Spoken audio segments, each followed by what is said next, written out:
हाँ बच्चों, आज हम एक कहानी सुनाएंगे और कहानी सुनाते समय हमें एक क्रिया भी करनी है हाथों की हाथ भाव से इस तरह से। और जो कहानी होगी वो हमारी उस कहानी का नाम है एक कबूतर होगा और एक चींटी। इसका मतलब है एक कबूतर और चींटी की कहानी सुनाएंगे। क्या सुनाएंगे हम? कबूतर और चींटी कहानी सुनाएंगे। किसी सुनाएंगे बेटा? बेटा मैंने कुछ चित्र भी बना दिए हैं आपके लिए। यहाँ पे देखो एक चित्र बनाया है। पहला किसका चित्र बताओ? तो चींटी चित्र बनाया है मैंने। किसका चित्र बनाया है? उसके बाद एक चित्र बनाया है मैंने आपके लिए। कौन सा? दूसरा एक कबूतर का चित्र बनाया है। किसका बनाया है बेटा? सबको दिख रहा है ना? देखो किसका चित्र है? किसका चित्र है? शाबाश बेटा। एक चित्र बनाया तीसरा में बताओ किसका है? ये पेड़ बनाया है। ये पेड़ बना दिया आपके लिए। क्लियर? इस तरह का पेड़ बनाया है। कहानी किस तरह से और किस तरह से नहीं है देखिए, उसको बारे में मैं बताऊंगा आपके लिए कि कहानी को कैसे गढ़ा गया था उस समय। कि गर्मियों का दिन था।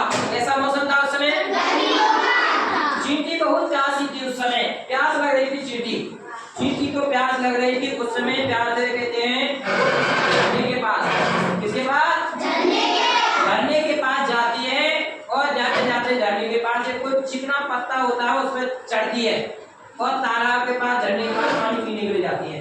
जैसे वो चढ़ती है चिकने पत्ते पर तो फिसल कर वो झरने में गिर जाती है। किसमें गिरी वो? यानी वो झरने पानी में गिर गई। अब गिर गई तो क्या होगा? डूबेगी। अब वो डूबना चालू हो गया, अर्थात उसके प्राण निकलने वाले थे। डूब गई। अब ये जैसे डूबी थी चढ़ी थी, ये प्रक्रिया बैठा बैठा कौन देख रहा था? ये कबूतर था। ये पेड़ पर बैठा हुआ था। कहाँ बैठा हुआ था? पेड़ पर। ये प्रक्रिया देख रहा था कि चींटी क्या कर रही है। जब चींटी गिर गई, इसके प्राण निकलने वाले थे, डूबने वाले थे, बिल्कुल मरने वाली थी, तो कबूतर ने सोचा क्यों ना इसकी जान बचाई जाए। तो कबूतर ने अपनी चोंच से, इसे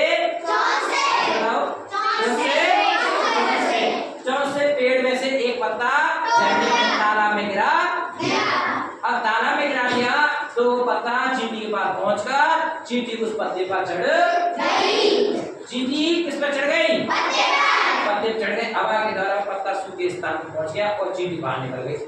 तो चींटी के प्राण बचे नहीं बचे? बताओ चींटी के प्राण किसने बचाए? किसने? अब देखो कहानी का आपने दूसरा रोक देते। उसी समय कुछ समय बाद क्या होता है कि जैसे कबूतर ने चींटी की जान बचाई थी, उसी समय कबूतर की क्या होता है, एक घटना होती है साथ में। कबूतर को पकड़ने के लिए, कबूतर पेड़ पे बैठा हुआ था और शिकारी आया जंगल में पक्षियों को पकड़ने के लिए, और शिकारी अपने जाल को पक्षियों पर डालने वाला था। जाल को क्या करने वाला था? यानी इस कबूतर और अन्य पक्षियों को जाल के माध्यम से शिकारी पकड़ना। अब ये बात, इस बात को भनक लगी थी। किस बात को भनक? किसको लगी थी? चींटी को इस बात से लगा कि कबूतर अब जाल में आने। जैसे वो शिकारी था वो क्या कर रहा था? जाल फेंकने वाला था। जैसे जाल फेंकने वाला था तुरंत चींटी उसके पास आ गई और पैर में क्या मार दिया उसने? चींटी ने पैर में डंक मार दिया। किसके में? शिकारी के में। और शिकारी के पैर में डंक मारने पर क्या होगा? उसका ध्यान भटक गया और हाथ से क्या हो गया उसके? अच्छा जाल छूट गया। और जाल छूटा तो जैसे आवाज हुई और कबूतर वहां से बड़ बड़ करके उड़। अब बताओ कबूतर की जान किसने बचाई थी? यहाँ पर कबूतर की जान किसने बचाई? और चींटी की जान किसने बचाई? तो करेंगे भला तो होगा। तो ध्यान रखना, कोई भी काम है किसी ना किसी रूप में जरूर निश्चित आ जाता है, इसलिए हमें भलाई का कार्य करना चाहिए। अब मैं कुछ प्रश्न करूंगा, आपको खड़े होकर बताना है जिससे मैं पूछूंगा। ठीक है भाई? देखो उस समय मौसम कैसा था? गर्मियों का मौसम था। शाबाश। कहानी किस पर चर्चा चल रही है? मैं कहानी किसकी बता रहा हूँ? चींटी की और कौवा की। कौवा नहीं है। रुको एक मिनट, अभी रुको। किसकी कहानी चला रहा बेटा? चींटी और कबूतर की। चींटी और कहानी सुना रहा हूं बेटा, शाबाश बेटा, बैठो।